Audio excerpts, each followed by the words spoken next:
That's actually my favorite carol. Love the idea of the weary world rejoices. We have a weary world right now that we're living through. But don't fall on your knees, because we don't need that. We need you to stand up and proclaim the goodness and glory of God right where you are, and proclaim it to those around you, because there's a lot of doubt and a lot of fear going on right now, and it's for us.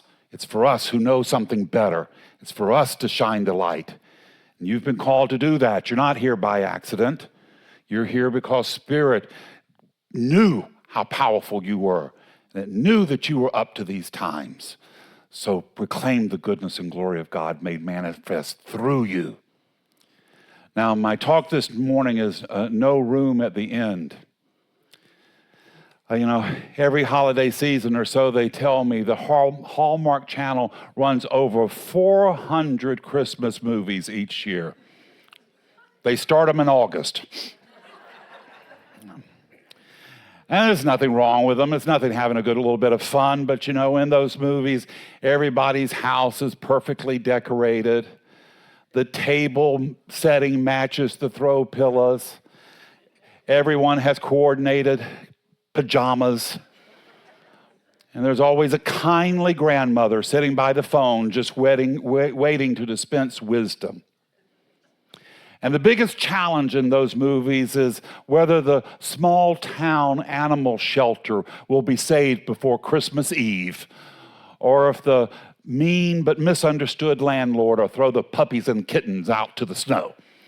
Somehow everything always works out. Now, that kind of saccharine overload can make you just nauseous. It reminds me of my beloved sister, Sandra. She lived in a little small town in South Georgia named Odom. She was known throughout the little community. She said one time at a holiday party, a woman ran up to her and said, "Oh, Sandra, you've got to taste this pie I came up with." And Sandra said before she could really say anything, the woman had shoved a forkful of it in her mouth. And Sandra said it was so sweet it caused her jaws to lock.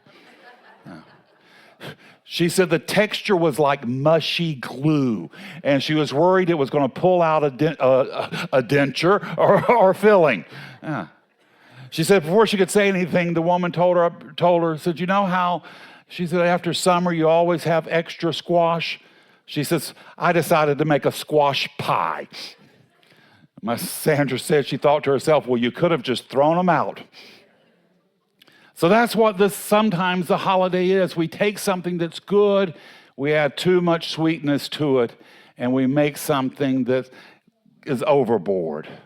Hallmark does that for Christmas stories. But the reality of life is something different. Life isn't always like that. Sometimes the cake gets burned. Somebody starts a political discussion at the dinner table. Finances are tight.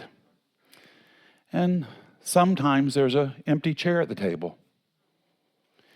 Years ago, I was watching, on Christmas Eve, I was watching Good Morning America. Matt Lauer was on it at that time, and he was interviewing Amy Grant. She's the one who got her start with Christmas music.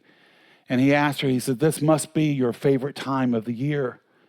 And she says, "Well, not really." She said, when you get to a certain age, she said, "Yes, you can appreciate the season. That's the sweetness of it." She says, "But there's a bitterness because you've lost people, and you can't help but sense that loss." So if you're here this morning and you're thinking to yourself, this doesn't feel like a magical season for me, then know that's okay. And know that you're exactly who this talk is for.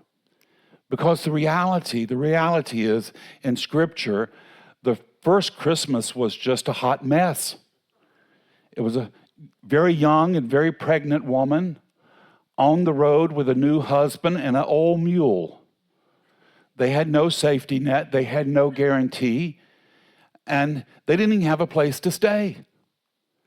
I think Joseph doesn't get enough credit because it took courage for him to stand by Mary, to choose love over reputation, faith over approval, and even over his own family. When the child was born, it didn't happen in a warm, clean house. It happened in a stable, a place not fit for humans, a place that smelled, that was noisy. But in that place, holiness showed up. The first Christmas is not a story about everything going right. It's the story of divine love showing up when nothing is going right. Spirit is not waiting for perfect conditions to appear. Divine love meets us exactly where we are. And we don't have to be all perfect. We don't have to be all saintly. Right where we are, right as we are, divine love can show up, can flow through us and create miracles. Now, there was no room at the end. And this applies to us. The end represents our own thinking. And at the door of our own consciousness may be ideas that have been knocking for a long time. An idea we've been putting off with not now. I'm not ready. I'm too tired. Or I'm grieving. Or I'm afraid that if I let this idea in, I won't be able to manage it. I'll lose control. And that's the doorway I'm talking about this morning. And that's the doorway we get to decide. What are we going to allow into our lives? And what are we going to turn away? And sometimes there's no room for the grief that we feel, for the exhaustion, or certain people. Sometimes we create such a busy life, there's no room for silence. There's no room for holiness. There's no room for awe. Now, in New Thought terms, the innkeeper is our ego. That part of us that thinks it has to manage everything, to control outcome, and keep everything respectable. But what if the Christ light isn't trying to be born in the polished places of us? What if it's being born in the stable parts of us? The messy part, the tired part, the unfiltered part that we tried to hide. It's through our broken places that the light of Spirit can shine through. Those places that we don't even want to own up to ourselves. This past week on Thursday, we hosted an interfaith gathering here. And one of the people that was sitting next to the right of me was a deacon of the Church of God. It was the church that I grew up in. Now, if you're not familiar with that denomination, when I was a kid, they spoke in tongues. They ran up and down the aisles. They did everything but handle snakes. And for that, the snakes were grateful. Now, I don't have very good memories of that community. In fact, I suffered a lot of spiritual abuse from that teaching. And it lasted a long, long time in my adulthood. And for a long time, I couldn't imagine anything good coming from that tradition. I mean, I thought of them as the white devil themselves. And I didn't see how anybody could come from that and be positive and productive and go out and make a difference. But there I was on Thursday night sitting next to this guy. And he's a deacon, he's a professor at their seminary. And he had come to our group to share his work. He's an immigrant lawyer. He's from Puerto Rico. And he's talking how he's working 24/7 to help families in distress. He says he sees his work as redemptive, as holy, as love in action. And in that moment, I realized I had been thinking too small. The very places I had judged as broken were the places he drew strength from to go out and help protect people who cannot help protect themselves. He has used what had burdened me as a buttress to go out and save people, help people, raise people up. I had been thinking too small. It's God's universe. It's not mine. And sometimes how I think things are going to work out, how I think they should be, is not how it is. And I have to be open and receptive to knowing that the God's love is always shining through. And that when I allow Spirit to have the final say in my life, the decision is always going to be based on love. And love is always going to show up. It's always going to work out. So I don't have to be in control of everything. I can turn things over and just know that the final end of the story is going to be about love. And that as a people, we're going to get where we need to go. As a community and as a nation, we're going to get to that place of sisterhood and brotherhood. Nothing is going to hold us back. There's nothing that can stop that. Spirit has proclaimed it and ordained it, and it's going to be a reality. Now, we can talk ourselves out of it. We can throw in confusion and turmoil. That's what's happening right now. Or we can lift our eyes up to a better idea. And when we do that, when we choose to know something better for ourselves, when we choose to know something good for each other, when we choose to let go of old ideas and old conclusions and say, Spirit, lead the way, open my heart, this is where the miracle will begin. Long ago, we're told in Scripture, on a cold night, a single star kept wise men moving on from their homeland, a place where they were comfortable, a place where they were known. They were strangers in a strange land, but they saw a ray of hope and they went on their paths. Sometimes all it takes is one idea to give us the courage to step up and step out and to be on the move. And that hope that they followed, that hope is still being born in our lives. This holiday season, the greatest gift we can bring is not something wrapped, it's our willingness. Our willingness to know ourselves as Spirit knows us. Not as weak and wounded, broken, but bold and dynamic, out in the world to make a difference. Open to be honest and loving and kind and compassionate. Open to being positive. That in spite of all the turmoil we see, that there is goodness. That's what Anne Frank wrote. A little Jewish girl hidden away in an attic. Months and months on end, she couldn't even get out in fresh air. But she wrote in her diary, in spite of everything, I still believe in the goodness of humanity.